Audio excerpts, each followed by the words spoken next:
Good morning, Springfield. It's Friday morning, and it's been a little while, so I wanted to reach back out to folks, give you an update on a variety of different things that are going on around the district. Today, I'm sending out a kind of lengthy update via email. There'll be an attachment of a PDF file for a letter if you prefer that. And we'll push out the announcement of it later this afternoon via robocall. But I figured I'd give you the quick version of some of the highlights of what is going to be in that, and kind of really quickly what we've been up to. And I apologize, it's been a little while since you've heard from me, but we've been doing a lot of work to try to connect a lot of different answers to big questions that we need to for the school district. So, I just wanted to kind of review our thought process up to this point. When we went out of school, we very quickly established that we had two primary goals that we were looking at, and that was to keep the children of Springfield physically and emotionally safe. And the second was to provide learning opportunities to our students while keeping our staff physically and emotionally safe. So we've been at it for a bit. We're about 6 weeks now into this kind of experiment. And as we go, we continue to evolve and rethink what we're doing and try to refine what it is that we're putting out to students and families.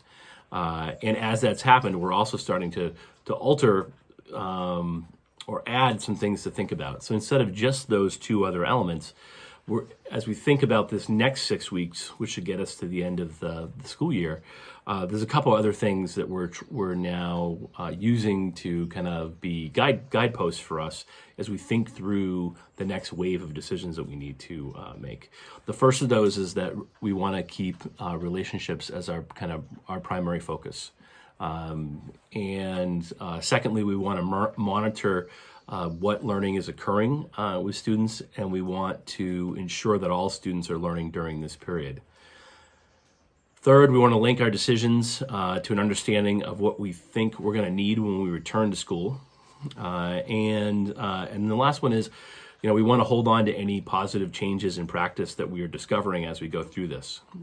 We've had to do a lot of shifting in the way that we approach things. But there's been some really interesting and positive lessons that are coming out of that too, and we don't want to lose track of those as we go. So some additional quick updates on some big questions that some of which I can answer and some I can't, just similar to what I've told you before. But let me give you the quick update. First, on the end of school, the truth is I do not know right now when the end of school is. That's for a couple of different reasons. First, the governor is waiting for advice from the Secretary of Education on May 8th about what the Secretary suggests end of year should look like for schools. This includes celebrations like graduation, but also just in general when the end date will be for schools. If there's no change that comes out of that information from the Secretary of Education or what the governor decides to do with it, then there's two possibilities, I think, for when school will end. Based on our snow day usage, it would be Friday, June 12th would be the last day for students. But we also left, the governor closed schools on, I believe it was March 18th. So that March 18th was Tuesday, was the last day in that week that the governor was allowing schools to stay open. That weekend, prior weekend, we had the first cases at Springfield Hospital of positive COVID-19, tests. And so we made a decision with some surrounding districts that not having a clearer picture as to whether or not there was additional threat of infection, that we closed on that Sunday. I made that announcement. So those 2 days we may or may not have to make up. We'll see. If we did have to make up those days, by the way, I've requested a waiver from the State Board of Education for those days. But if they were to decide they still wanted us to make up those days, that would push us to Tuesday, June 16th. So those are the two most likely possibilities, but let's keep an eye on May 8th to see what happens. In terms of we'll say attendance during this period of time. We're not doing traditional attendance. What we're doing is we're tracking our student contacts during this period. This is both a reflection of what we believe is important to do during this period of time, but also the guidance from the state. So we are every day we are offering some form of synchronous, so real-time opportunity for students to log on, engage with their teachers and potentially fellow classmates. Some of those will be as short as 15 minutes, but we're going to have those synchronous opportunities. In addition to that, we're also tracking any student contacts we have. So if someone submits an assignment, someone sends an email, any of those types of things, those are all things we're tracking for the state purposes to show that we had a certain amount of attendance for that day. But we're not, we know that some people are going to struggle to make those things. So I want you to know that we are not pursuing truancy during this time. We're going to treat some of those misses as excused absences. So just be aware we're trying to balance those two things: our need to report to the state with being reasonable about what people were able to do during this time. Grading and feedback. We have a variety of different approaches that get that kind of follow a progression. At Union and Elm, there won't be final report cards coming out for the last trimester in the traditional, typical way. But you can anticipate that we're going to be providing some narratives for parents about what the teacher has seen from the student during this period of time. Riverside, their focus is on what's the work that kids are actually doing. So they're going to go ahead and get feedback on that work and make decisions about students' progress based on that. They're not going to focus on the things students are not doing. And at the high school, it's a little it's a little bit more detailed. Year-long classes, we'll finish out the grading cycle for those, but we have a lot of semester classes, and those are going to be pass or incomplete grades for students. For those students who are concerned about college transcripts and making sure that that they can show their level of success, they also have the option to opt in to receiving grading on the regular 1 to 4 scale in their courses as well. In terms of special education, we have been reaching out to most families at this point. Hopefully, if you have a student with a disability, whether that's a student that has a IEP or a 504, that we've already been in contact with you to explore a district learning plan, a distance learning plan. In some cases, we're able to provide the services that we normally would in those plans from a distance. In some cases, we can't. But we will reach out and do the best we can. And if we're unable to provide some of those services, then of course we will be doing compensatory services when we're able to return to in-person learning. There's some information in the letter that I'll send to you about IT. What we're trying to do if you have problems with district-issued laptops is we're having you exchange those laptops so IT can do some work on them. We have some people on site who are doing that work, who I am unbelievably thankful for, and appreciative of the work they're doing. So there's some information in that letter about how that will work. Also, we will be sending out a district-wide survey really soon. Since we are at this kind of midway point, we want to check in with you, see how things have been going, see what, get some feedback on what's been going well and what hasn't been going so well, and get a better understanding of what we can do to make things easier for you and your family. So please look for that and make sure you give us some feedback. We want to get that information, really understand what's going on out there. And if you don't answer that survey, then we don't hear from you. You won't hear your voice. So,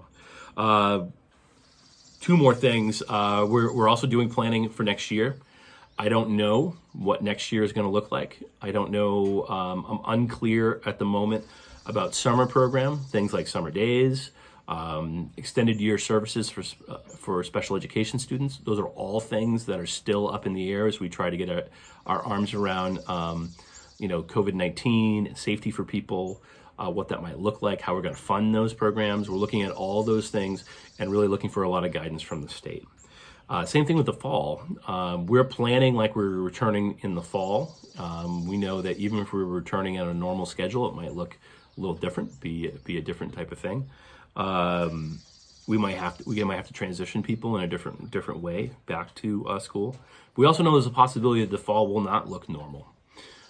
So we're trying to be thoughtful as we go to build around the idea that we're coming back, but then be flexible as we get new information about what that might mean in the fall. The complicating factor in all of that is we also don't have a past school budget. On town meeting day, we lost by about 100 votes or so, and so the school board had done good work, had made some reductions, had pulled back on the pre-K opportunity that we had presented as a separate ballot question, and we're coming back to the voters with something that they were feeling good about.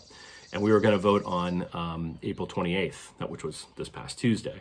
But the Secretary of State, not long after we closed our doors, came out and advised all town clerks to cease all voting until at least the end of May. So that puts us in a pinch because that means we got to get a vote done. We're going to try to get a vote done before July 1 when our new year starts. And so we're working with the town clerk to try to figure out how do we do that. So stay tuned on that front as the town side of the operation and the schools try to work together to figure out a way to safely give people an opportunity to have their voice heard on the school budget. In addition to that, the only other thing I wanted to point out is that we also we have some additional supports for you. I know here at the house, I've talked about it before when we were first going out. We are doing our best with a couple of kids. My wife's a teacher, and I do the work that I do. And we have a couple of kids in the house, but it's hard. It's hard trying to balance all this stuff. And there's plenty of days where we feel like we're not doing as good a job as we want to do. That leads to additional stress. That leads to a bunch of questions from our kids about what's going on. So we have some great teams here in the district who have been working on trying to develop some supports for you around all these different types of things that relate to well-being. So if you go to our website, you go to the district website and you go to the COVID-19 information tab, there's some great resources around talking to your kids, reducing stress in the home, a whole bunch of great stuff that we really encourage you to take a look at, and we think will be really helpful. The last thing is just, I hope everybody's hanging in there. This is tough and strange, and I know it's a big lift for everybody, and I really appreciate it, what everyone's doing, whether that's staff or that's all of you on the home front. And all the things that you're trying to do to make sure that all of our kids get what they need during a time where the systems we have in place to do that normally can't work the way they normally work. So please take care of yourself, take care of your families, and hopefully I'll have more regular short communication available to folks around district-related stuff. But you're also going to be hearing from your schools maybe more often than you're hearing from me. So best wishes to you and your family, and I hope everyone has a great weekend. Thank you.